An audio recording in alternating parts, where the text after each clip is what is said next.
গণ অধিকার পরিষদের সভাপতি ও ডাকসুর সাবেক ভিপি নুরুল হক নূর বলেছেন, বিএনপি ছাড়া অন্য কোনো দল সুষ্ঠুভাবে এই দেশের নেতৃত্ব দিতে পারবে না। তাই দেশের উন্নয়নের জন্য আগামীতে বিএনপিকেই ক্ষমতায় আনতে হবে। আরো বিস্তারিত থাকছে ডেস্ক রিপোর্টে।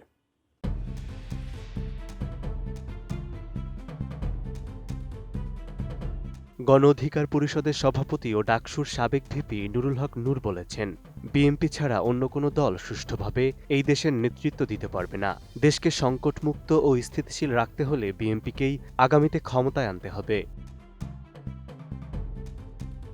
গত শনিবার রাত ৯টায় গলাচিপা বিএনপি কার্যালয়ে এক সৌজন্য সাক্ষাৎকালে নুরুল হক নূর এসব মন্তব্য করেন। এ সময় উপস্থিত ছিলেন বিএনপি ও গণ অধিকার পরিষদের নেতাকর্মীরা, যারা নুরুল হক নূরকে সমর্থন দিয়ে তাকে জয়ী করার অঙ্গীকার ব্যক্ত করেন।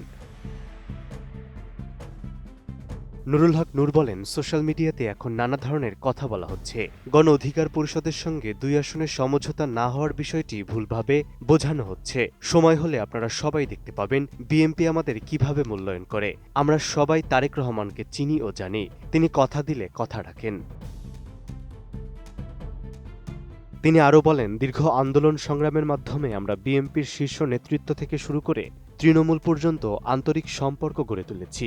আগামীতে একটি নির্বাচিত সরকার ক্ষমতায় আসলেও কিছু অরাজনৈতিক প্ল্যাটফর্ম দেশে অস্থিতিশীল পরিস্থিতি তৈরি করতে বিভিন্ন আন্দোলন সৃষ্টি করতে পারে, যা রাষ্ট্রকে গভীর সংকটের মধ্যে ফেলে দিতে পারে।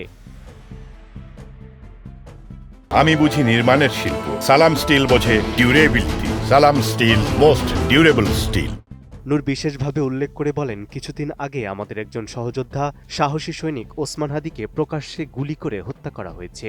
এই হত্যাকাণ্ডের প্রতিবাদে সারা দেশের মানুষ ক্ষুব্ধ হয়ে ওঠে। ওই ঘটনার জেরে দেশের দুটি শীর্ষ সংবাদ মাধ্যম প্রথম আলো ও ডেইলি স্টারের অফিসে অগ্নিসংযোগের ঘটনা ঘটে। ওই পরিস্থিতি যদি আরও কয়েকদিন চলত, তাহলে কেউ কেউ টেলিভিশনে এসে দেশের সংকটে পড়েছে বলে দায়িত্ব নেয়ার ঘোষণা দিতেন। তিনি বলেন, নির্বাচন হলেই যে দেশের সংকট কেটে যাবে, ব্যাপারটি এমন নয়। আমরা যার ৩১ দফা রাষ্ট্র সংস্কারের অঙ্গীকার করেছিলাম, তা আমাদের আগামী ৫ বছরে একটি স্থিতিশীল সরকারের মাধ্যমে বাস্তবায়ন করতে হবে। দেশের উন্নয়ন, মানুষের নিরাপত্তা নিশ্চিত করা এবং বিশ্ব দরবারে বাংলাদেশকে নিরাপদ একটি রাষ্ট্র হিসেবে উপস্থাপন করাই আমাদের প্রধান লক্ষ্য, যাতে করে বিদেশি বিনিয়োগ সংস্থাগুলো বাংলাদেশকে নিয়ে আগ্রহ প্রকাশ করে। এছাড়াও সভায় কেন্দ্রীয় ছাত্রদলের সাবেক সহসভাপতি ইখতিয়ার কবির বলেন, বিগত ফ্যাসিবাদের আমলে বিভিন্ন আন্দোলন সংগ্রামে যারা গুরুত্বপূর্ণ ভূমিকা রেখেছেন, তাদের মধ্যে অন্যতম নুরুল হক নূর। বিএনপি তাকে সমর্থন দিয়েছে। দলের সিদ্ধান্তই চূড়ান্ত সিদ্ধান্ত, এটি সবাইকে মেনে নিতে হবে। মনোনয়ন না পেয়ে অনেকেরই মনোকষ্ট থাকতে পারে, কিন্তু উস্কানিমূলক বক্তব্য বা সামাজিক যোগাযোগ মাধ্যমে অশোভন মন্তব্য কোনোভাবেই কাম্য নয়।